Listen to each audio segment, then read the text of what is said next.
The dining room felt smaller than I remembered. Or maybe I just felt larger in it, too present, too visible, taking up space that someone else had already decided wasn't mine to take. I pushed back from the table slowly, the way a man does when his knees have started filing their own quiet complaints, and I looked around at the decorations my daughter-in-law had put up. Gold and white, very elegant, nothing like the mismatched red and green tinsel my wife used to hang, the kind that shed little pieces of itself all over the carpet for weeks after Christmas. My wife had been gone 4 years. I still reached for her side of the bed some mornings before I was fully awake. My name is not important. What I am is a father, a grandfather, a retired civil engineer who spent 31 years working for the province of Ontario, who paid off his own house in Guelph, who coached his son's hockey team every winter from the time the boy was 6 until he was 14. And who, when his son called him 3 years ago and said they needed help, real help, the kind that comes with a signature on a line, did not hesitate for a single second. I want you to understand that clearly before I tell you the rest. My son is 41. He married his wife 8 years ago in a ceremony that cost more than my first car and my second car combined. She is not a bad person. I want to be fair. She works hard, she keeps an immaculate house, and she loves my grandchildren in the particular fierce way that some mothers have, the kind that leaves very little room for anyone else, including, as it turned out, the grandfather. The trouble started quietly, the way most trouble does. A comment here, a look there, the way she would redirect conversations at the dinner table when I began a story, the way she started scheduling family events on the same weekends I had made plans with my son, then expressing surprise, genuine-looking surprise when I mentioned the conflict. Small stones, each one easy enough to step around, but stones have a way of accumulating. Still, I told myself it was adjustment, different generations, different personalities. I told myself my son loved me, and that was enough. 3 years ago, in February, my son called me on a Sunday evening. They had found a house, a beautiful house in Barrie, 4 bedrooms, backing onto a ravine. Good school district for the grandchildren. The problem was the gap. They had saved for the down payment, but not quite enough. Not with the way prices had climbed. And their debt-to-income ratio was sitting just over the threshold the bank wanted. He asked if I could co-sign. I did not even ask to see the listing first. I said yes. I also wrote a check for $60,000 toward the down payment. My own savings. Money I had set aside carefully over decades. Not from any inheritance or windfall, but from brown bag lunches and driving the same truck for 11 years and never once buying a boat, even though I had always wanted one. My daughter-in-law sent me a card afterward. A Hallmark card. The generic thank you kind. She signed it with her name and 3 small X's. I moved my own things into a smaller apartment in Guelph after that. I had been rattling around in the house my wife and I had shared, and it felt right to simplify. I kept my RRSP, my pension, my modest investment account. I kept the boat fund, still called it that in my head even though the account had no label. I thought about my retirement as a thing still ahead of me, slightly abstract, something I was steering toward the way you steer toward a shoreline on a foggy morning. You know it is there. You are patient. I spent a lot of time in Barrie that first year. I helped sand the deck. I babysat when they needed evenings out. I drove my grandson to skating practice on Saturday mornings because my son was often working, and my daughter-in-law said the early wake-ups were too much for her. I did not mind. I loved those mornings. My grandson would fall asleep in the back seat on the drive home with his equipment bag taking up most of the seat beside him, and I would drive slowly, taking the long way, just to keep the quiet a little longer. My granddaughter was 3 at the time. She called me Pop. Still does. That name is worth more to me than anything with a $sign in front of it. The second year was harder to name. The invitation to Christmas came later than usual, mid-December, almost as if it had been forgotten. My son said they had been busy, and I believed him because I wanted to. My daughter-in-law mentioned twice during that visit that the house felt crowded with extra people, then laughed in a way designed to make the observation sound like a joke. I laughed too. I drove home on the 26th instead of the 27th, which had been the original plan. The third year this past year was Christmas in Barrie again. I arrived on the afternoon of the 24th as agreed. I brought gifts. Wooden trains set for my grandson, handmade doll clothes. My neighbor had sewn for my granddaughter, because my granddaughter loved dolls, and my neighbor loved to sew. And it seemed like something worth encouraging on both ends. I brought a bottle of Niagara ice wine because I knew my son liked it. I brought shortbread I had made myself from my wife's recipe, the one that uses salted butter and icing sugar and requires more patience than most baking. The house smelled like pine and something roasting. It was beautiful in the way my daughter-in-law made things beautiful, precise, considered, every candle at the same height. Christmas Eve was fine. We ate well. My grandson showed me a magic trick he had learned at school. A card trick that only half worked, but that I praised as though he had performed it on a stage. My granddaughter fell asleep on my lap during the movie, and I did not move for an hour so she would not wake up. It was Christmas Day that changed things. We had opened gifts in the morning. My daughter-in-law opened the earrings I had chosen, a small pair of garnets. Not expensive, but carefully selected, and said they were lovely in a tone that suggested they were not. My son hugged me and said, "Thank you for everything." The way you say something when you are aware a script is expected but are not entirely present in the moment. By early afternoon, my grandson was cranky from too much sugar and not enough sleep, and my granddaughter had cried twice over minor things, and the house had the particular pressurized feeling that houses get when small children are tired and adults are pretending not to be. My son opened a second bottle of wine. My daughter-in-law had been on her first glass since noon. We sat down to dinner at 4. Turkey, roasted potatoes, green beans with almonds, gravy from a package because my daughter-in-law did not believe in spending 3 hours on gravy when a package existed. That's fine. I am not a man who has opinions about gravy sources. The children ate quickly and were excused to the living room. The three of us sat with our plates and the wine, and for a while it was almost comfortable. My son talked about work. I talked about a project I had been helping a friend with. A small renovation. My daughter-in-law was quiet in a way that felt occupied, like a room where someone is getting ready to say something and hasn't quite decided on the words yet. Then my son said something that I can't even recall now, something small, something about maybe looking at a bigger garage for the spring, maybe seeing if the budget had room, and she set down her fork. She said she had been thinking about the arrangement. She said the word arrangement the way lawyers say it. Neutral. Clinical. Like it referred to a filing system rather than a life. She said that having someone available to come and go from their home whenever it suited him had started to create a certain kind of pressure. She said the children were getting older and the routines mattered more now. She said she had been talking to her friends about it, and her friends agreed that healthy boundaries were important for a marriage. She said she had nothing against me personally, and then she said it. She said that the best gift I could give their family, she said. Not our family, not with the smallest awareness of what that distinction would do, was to take a step back, not visit as often, not make myself so available. She said the children needed to see their parents as the primary figures, without a grandparent who was always there to override or undercut. She said, and I am reconstructing this as carefully as I can, because the words did not arrange themselves into clean sentences the first time I heard them.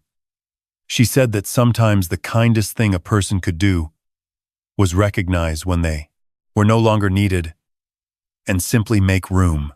Simply make room. My son said nothing. He looked at the tablecloth. He picked up his wine glass and set it down without drinking. I watched the side of his face, and I recognized the expression on it. It was the expression of a man who has known a conversation is coming and has chosen, in advance, not to intervene. That was the part that hurt the most. If I am honest, I did not raise my voice. I have never once in my life raised my voice in anger at my son. I was not going to begin at a Christmas table with his children 20 feet away, watching a movie. I said that was very clear. I said thank you for the dinner. I said I was going to get some air. I put on my coat. I walked to the end of their street, which backs up against a trail that runs along the ravine. It was cold in the way Barrie is cold in late December, a real cold. the kind that gets into the front of your lungs immediately and makes you certain you are still alive. There was snow on the ground, packed down and gray at the edges of the path, clean and white further in under the trees. I stood there for a long time. A dog went past with a woman who did not look at me. The light was already going, the way it goes in Ontario in December, 4 in the afternoon, and the sky already going purple at the edges. I thought about my wife. I thought about the Christmas she burned the turkey, and we ate scrambled eggs and toast at 10 o'clock at night, and laughed until we couldn't breathe. I thought about the year my son got the bicycle and couldn't sleep the night before, and we stayed up past midnight assembling it on the basement floor, the two of us, following instructions that had clearly been translated from another language by someone only loosely committed to the project. I thought about all of it. 31 years of a house that was full of something, and then 4 years of a house that was not, and then 3 years of trying to stay useful, to stay present, to keep being someone who mattered to the people I had built my life around. I walked back to the house. I said goodnight to the children. I told my grandson the magic trick needed 1 more week of practice, and then it would be perfect. I kissed my granddaughter on the top of her head. My son walked me to my car and said something about how she didn't mean it the way it sounded. And I told him I knew, and I told him I loved him, and I drove the 90 minutes back to Guelph by myself in the dark. I did not sleep that night. Not a single hour. I sat in my kitchen with a cup of tea that went cold, and I looked at the wall where my wife had hung a calendar every January 1st for as long as we had lived in that house. Always the same kind. A scenic Ontario calendar with a different lake or forest for each month. I had kept the last one. The last one she had put up, past the year it was meant for. It was still on the wall. I looked at it. I thought about $60,000. I thought about the co-signing on their mortgage, which meant that if they ever missed a payment, which they never had, to be fair, it was my credit at risk, my name attached. I thought about 544 Saturday mornings I had driven to skating practice. I thought about the emergency in 2021, when my daughter-in-law's mother had her hip replaced, and they needed 2 weeks of full-time childcare. And I had driven up and slept on their couch and handled everything. Every school drop-off, every meal, every bath time, every nightmare in the night, for 14 days straight. And I thought about the words, simply make room. I am not a vengeful person. I want to be careful about how I describe what I did next, because revenge sounds loud and hot, and what I felt was something quieter and colder than that. It was more like clarity, the kind of clarity you get when you have been looking at something through dirty glass for a long time and someone finally wipes it clean. I had 1 week before the new year. I used it. The first call was to my financial advisor. I had set up my RRSP beneficiary designation years ago, naming my son as the primary beneficiary. I had also named him on my life insurance policy. I changed both. The new primary beneficiaries on both accounts are a trust I set up for my grandchildren, specifically not for my son's household, not available to be folded into their budget or their mortgage or their plans. Ring-fenced, protected, direct, for my grandson when he turns 25. For my granddaughter when she turns 25. Their education or their future or whatever they need it for. Administered by my lawyer, not by their parents. The second call was to my bank. The mortgage co-signing was the complicated part. I spoke to a lawyer first, then to the bank. There is a process for this, a request for release, which requires the lender to reassess the borrower's ability to carry the loan independently. Given that 3 years had passed and they had never missed a payment, and my son's income had increased, the bank agreed to review. It took 4 days. On the 4th day, my name came off the mortgage. I also closed the joint account my son and I had kept as a convenience, a holdover from when I had been helping with expenses more actively. There was not much in it. I transferred my portion to my own account and closed it. The third thing I did was call my real estate agent. Not to sell anything. To buy something. I had been looking, idly, at properties in Cape Breton for about 2 years. It had started as something to do online in the evenings, the way you scroll through things you don't entirely believe you will ever have. waterfront properties, old farmhouses, small places with large views. There was one I had saved and returned to many times, a renovated heritage cottage outside of Baddock, on the Broad Door Lakes. 3 bedrooms, a wood stove, a long dock. The price had dropped twice since I first saw it. I called my agent. I made an offer. It was accepted on December 30th. Before I left Guelph, I drove up to Barry one last time. Not to see my son or my daughter-in-law. I drove on a Tuesday afternoon when I knew they would both be at work and the children would be at school. I had a key, I suppose. I used it. I left 2 things on the kitchen island. The first was a printed summary. Not a letter exactly, just a document I had prepared carefully, without anger, that laid out what I had contributed to their household since they had bought the house. The $60,000, the cosign, the estimated value of childcare I had provided, calculated at the going rate for a private nanny in Barry, the renovations I had helped with, materials and labor. The total was not something I had ever added up before. Looking at it now, on paper, it was more than I expected. Beneath the total, I had written one sentence. It said, "I hope the space I have made is everything you needed." The second thing I left was a check for my grandchildren, made out to the trust account I had just set up. I wrote their names in the memo line, both of them, together. That check was for $20,000. Not for their parents' mortgage, not for their parents' garage renovation, or their vacation fund or their plans. For them, directly, protected, waiting for them when they are old enough to use it well. I locked the front door behind me. I put the key on top of the document. I drove 14 hours to Cape Breton. I want to tell you about arriving in Baddock on a gray January afternoon, because I think it is the most important part of what happened. The road in from the Trans-Canada drops down toward the lake in a way that surprises you, even if you have seen photographs. The water is very still in winter. The hills are dark spruce and bare hardwood. And there is a particular light in the late afternoon there, pewter and soft. Like the sky is made of a different material than the sky elsewhere. I pulled into the driveway of the cottage and sat in the truck for a moment with the engine off. It was very quiet. A raven landed on the fence post at the end of the dock and looked at me, then flew away. The cottage was cold inside. The heat had been set to minimum for the winter, and the wood stove required 3 attempts before it caught, and there was nothing in the refrigerator except a box of baking soda and the kind of mustard that lives in cottages forever. I drove to the small grocery in town and bought eggs and bread and butter and good coffee and a piece of salmon from the fishmonger next door. And I came back and made dinner for one on the little propane stove, and I sat at the table by the window that looks out over the dock and the water, and I ate every single bite. I have been here 6 weeks now. My son called the day after I left the key. He was not angry, or if he was, he did not lead with it.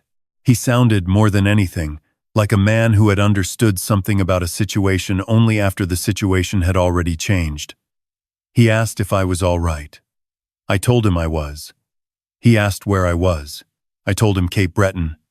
He was quiet for a moment. He said he didn't know I had been thinking about Cape Breton. I told him there were probably a few things he hadn't known I had been thinking about. He called again 3 days later, and that conversation was longer and harder and more real. I will not put all of it here. Some of it belongs to him and me, and no one else. What I will say is that my son is not a bad man. He is a man who made a choice over and over again for 8 years to keep a peace that was not actually peaceful, and eventually that catching up with itself. He knows what his wife said.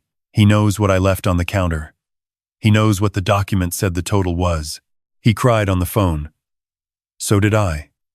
If I am being honest. A little. My daughter-in-law has not called. My grandson called me last week on his mother's phone because he said he wanted to know what Cape Breton was like. I told him about the raven on the fence post. He asked if I had caught any fish yet, and I told him not yet. The ice was still too thick in most places, but I had spoken to a man in town who ice fished out on the lake, and who had said he would take me out this week. My grandson said that sounded extremely cool. He asked if he could come visit in the summer. I told him absolutely. I told him to tell his sister she could come too. He said she already wanted to because she had looked up Cape Breton on her tablet and she had decided it looked like a fairy place. That made me laugh harder than I had laughed in a long time. A 63-year-old man is not old. I know that now in a way I did not entirely know it a year ago. When I was spending energy I did not have trying to keep myself welcome in a house where the welcome had quietly been revoked. There is a man in Baddock, retired marine engineer. His name is Stewart, who is 78, and who ran the Cape Breton Highlands Trail last September with his daughter, and who has plans to kayak the coastline when the water warms up. He stopped by the cottage last week because someone in town had mentioned I was new and he wanted to introduce himself, which is the kind of thing people do here, and we drank coffee for 2 hours and talked about boats and engines and the specific mechanical grief of old outboards. I have started looking at boats. Actual boats this time, not a savings account named for them. Small ones. The kind you take out alone on an early morning when the water is flat and the mist is still low on the hills and there is nowhere particular you need to be. I think about my grandchildren. I think about them coming here in July and seeing the lake for the first time, and understanding that the world is larger than they have so far encountered. I think about teaching my grandson to fish from the dock, really fish, not the way you teach children where you hold their hands the whole time, but properly, giving him the rod and standing back and letting him figure out the patience of it. I think about taking my granddaughter out in the boat if she wants to go and watching her face when the shoreline gets small. I think about my wife. I think about how much she would have loved this place. She had always talked about the Maritimes the way people talk about somewhere they know they belong without ever having been there. Fog, she used to say. I want to live somewhere with proper fog. I think she would have had the garden sorted out within a week and would have known every neighbor within a month and would have found the best butter tart in the county within a week of that. I bought a boat, in the end. 10 days ago. A 14-foot aluminum runabout with a 40-horsepower outboard that needed some attention, which I gave it. It is named after her. I painted the name on the stern myself, standing in the driveway in February with my fingers going numb, because some things are worth the cold. When the ice clears, I am going out on the lake. I am going to sit in the middle of it with the engine off and the water going in every direction and the sky going in every direction above that. And I am going to just be there for a while. A man of 63 with his whole retirement still ahead of him. In a place that already feels more like home than anywhere I have lived in a long time. No one will need anything from me in that moment. No mortgage will bear my name. No one will be choosing whether to make room for me or not. I will take up exactly as much space as I take up, on a lake that is not keeping score. I have spoken to my son twice more since those first calls. Things are not repaired that would be too quick and too clean for something that took 8 years to arrive at, but they are thawing. Slowly, the way things in this part of the country thaw. You cannot rush it. You can only wait and notice when the change comes and receive it honestly. He asked me, in the last call, whether I thought his wife and I could ever be in a room together comfortably again. I told him I didn't know. I told him that was a question that depended on more people than just me. What I did not say, and what I am saying here now, is that the answer to that question no longer determines what my life looks like. My life looks like the broad door lakes in the winter light, and a raven on a fence post, and a grandson who wants to visit, and a boat with my wife's name on the stern. It took me 63 years to understand that you cannot pour yourself out indefinitely for people who have stopped noticing the pouring. That walking away from a place where you are not valued is not abandonment, it is honesty. That a man who is simply asked to make room does not owe it to anyone to make himself smaller to do so. He can simply open a door, step through it, and find out what is on the other side. I open the cottage door now every morning before coffee. The air comes in cold and clear and smells like water and spruce. Some mornings there is mist on the lake. Some mornings it is perfectly clear and the far hills are so sharp they look painted. Every morning, it is enough.